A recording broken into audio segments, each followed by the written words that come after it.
Pada satu waktu di desa A, tinggallah seorang bapak dengan anaknya dan dia berencana untuk pergi ke kota E. Nah, bapak ini membawa anaknya dan keledai yang dia punya. Kemudian berangkatlah mereka pagi-pagi dengan membawa bekal, lalu bapak ini menunggangi keledainya dan anaknya menuntun keledai.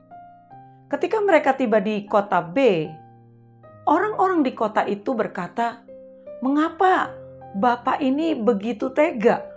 Anaknya berjalan menuntun keledai sementara dia menunggangi keledai."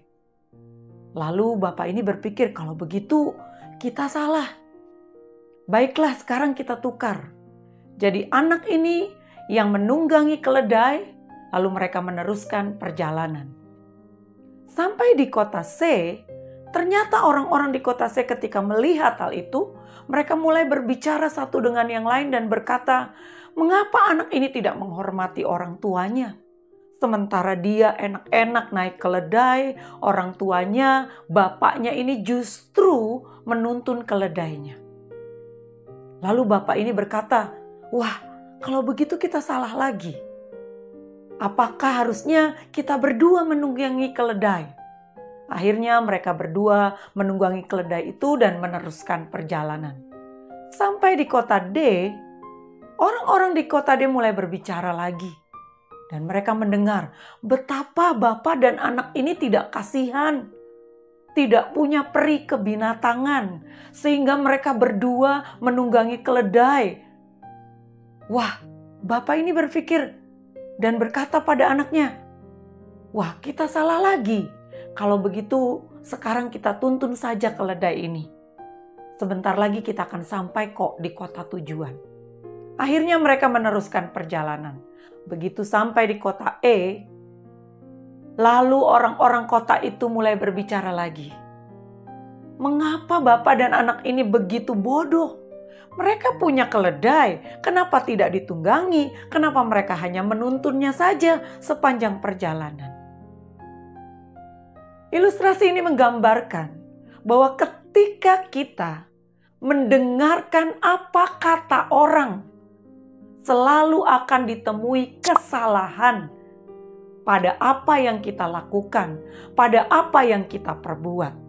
Karena itu belajarlah untuk tidak terlalu memikirkan apa kata orang. Sebab kalau kita hidup menurut apa kata orang, kita akan jadi serba salah. Tapi hiduplah menurut apa kata Tuhan. Selama kita melakukan kebenaran itu, perkataan Tuhan itu dalam hidup kita, mungkin tidak semua orang suka, tetapi kita harus tetap melakukannya sesuai dengan apa yang dikatakan Tuhan. Dalam firman Tuhan, Matius pasal 4 ayatnya yang keempat berkata, "Tetapi Yesus menjawab, manusia hidup bukan hanya dari roti saja, tetapi dari setiap perkataan yang keluar dari mulut Allah." Jadi, kita hidup menurut perkataan Tuhan. Lakukan dalam kehidupanmu, meskipun tidak semua orang menyukainya. Jangan terlalu peduli dengan apa kata orang. Karena Roma 10 ayat 17 juga berkata, "Iman timbul dari pendengaran, pendengaran akan firman Kristus." Mulailah berjalan menurut apa kata Tuhan.